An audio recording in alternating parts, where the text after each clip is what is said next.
Bienvenue dans cette édition spéciale de Rencontres avec l'Histoire. Aujourd'hui, nous avons l'occasion de dialoguer avec l'un des hommes les plus controversés du XXe siècle, Adolf Hitler, chancelier du Troisième Reich, à propos des accords de Munich de 1938.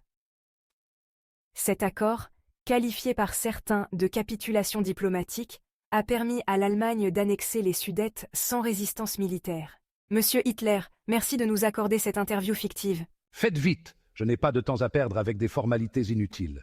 Munich n'était qu'une étape, une simple correction d'une erreur historique.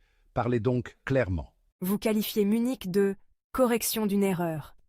Pourtant, cet accord est vu par beaucoup comme une démonstration flagrante de votre manipulation des démocraties occidentales pour obtenir ce que vous vouliez sans coup de feu. Était-ce une stratégie préméditée ? Manipulation?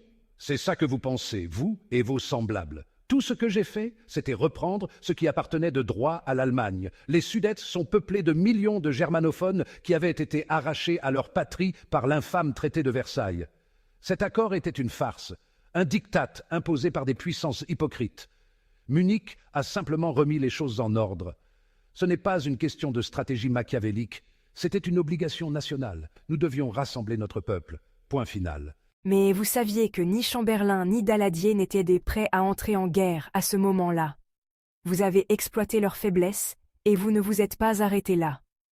En mars 1939, vous avez annexé le reste de la Tchécoslovaquie, violant totalement les accords de Munich.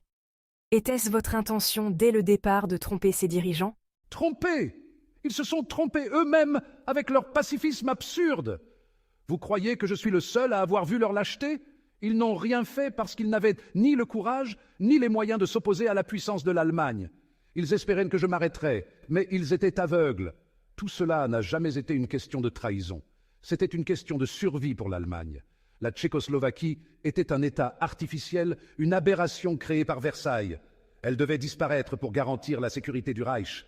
Il ne s'agissait pas d'une simple violation des accords, mais d'une nécessité historique. Vous justifiez vos actions par la nécessité de corriger ce que vous appelez les erreurs de Versailles. Mais n'était-ce pas un prétexte pour votre véritable ambition ? Une domination totale de l'Europe ? Munich n'était qu'un point de départ pour une expansion beaucoup plus vaste, n'est-ce pas ? Bien sûr que c'était un point de départ. Vous croyez que je cache mes intentions ? Je n'ai jamais fait mystère de mes ambitions pour l'Allemagne. Oui, Versailles devait être effacé. Et oui, l'Allemagne devait reprendre sa place comme puissance dominante. Pourquoi devrions-nous nous contenter de moins ? La faiblesse des autres nations était flagrante. L'Allemagne a été humiliée, piétinée, et il était de mon devoir de restaurer notre grandeur. Munich n'était qu'une première étape dans une grande œuvre de renaissance allemande. Si les autres n'ont pas voulu ou pu comprendre cela, tant pis pour eux. Vous parlez de renaissance allemande, mais à quel prix ? Vous avez mis l'Europe sur le chemin de la guerre, et ce dès Munich. Pensez-vous réellement que vous pouviez obtenir tout ce que vous vouliez sans finalement déclencher un conflit majeur ? La guerre était inévitable.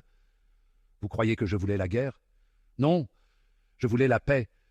Mais une paix qui soit juste pour l'Allemagne, pas cette mascarade de paix imposée par des traîtres en 1919.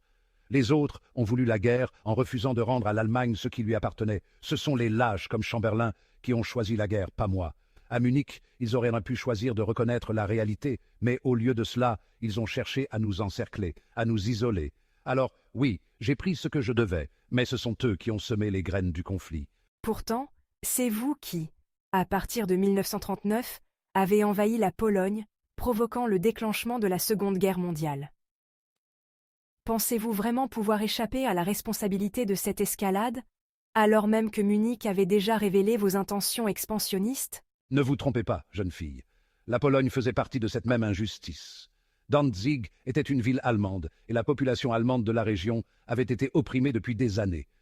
Encore une fois, je défendais les droits du peuple allemand, là où les autres fermèrent les yeux.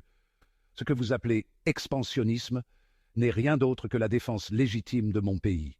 La guerre en Pologne n'a été qu'une conséquence de la myopie des autres nations, qui n'ont pas su reconnaître les revendications légitimes de l'Allemagne. Ils voulaient la guerre. Ils l'ont eue. À vous entendre, tout semble justifiable au nom des droits du peuple allemand. Mais à quel moment avez-vous décidé que tout devait être sacrifié sur l'autel de cette ambition, y compris la paix en Europe ? Munich, au fond, N'était-il qu'une façon de gagner du temps pour mieux préparer la guerre? La paix en Europe? Quelle paix?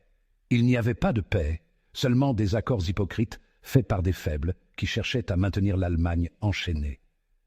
Munich était une victoire pour l'Allemagne, mais je n'avais aucune illusion sur la durée de cette paix artificielle. La guerre était inévitable parce que ceux qui contrôlèrent l'Europe refusèrent de reconnaître la puissance et les droits de l'Allemagne. J'ai utilisé chaque moment pour préparer mon pays, car je savais que tôt ou tard, ces lâches voudraient nous renvoyer dans la misère. Munich m'a donné le temps nécessaire, et oui, je l'ai utilisé. Mais c'était eux qui cherchaient la guerre en maintenant l'injustice de Versailles. Vous parlez de trahison, de faiblesse, mais que dites-vous des millions de personnes qui ont payé de leur vie pour vos ambitions? Des peuples que vous avez écrasés, des pays que vous avez anéantis, sous prétexte de rassembler l'Allemagne. Vous osez me parler de victimes? Ce sont les Allemands qui ont été les premières victimes, asservis par les traités et par l'arrogance des autres nations. Tout ce que j'ai fait, c'était pour libérer l'Allemagne de cette oppression. Si d'autres nations ont souffert, c'est parce qu'elles se sont mises en travers de notre chemin. Chaque guerre a ses sacrifices, mais c'est une guerre que nous n'avons pas voulu. Ceux qui ont refusé de rendre à l'Allemagne sa juste place dans le monde sont responsables de ce qui est arrivé. L'histoire jugera qui avait raison, et l'Allemagne aura sa revanche sur ses mensonges. Merci, monsieur Hitler, pour cet échange. Ce que l'histoire retiendra de vos actes, en revanche, est bien plus sombre que cette vision de grandeur. Munich a marqué le début de la chute de l'Europe dans le chaos, et c'est un héritage dont vous devrez répondre. Vous, journalistes, continuez à parler de chaos. L'histoire vous prouvera que j'avais raison. Le nazisme restera debout, peu importe vos jugements.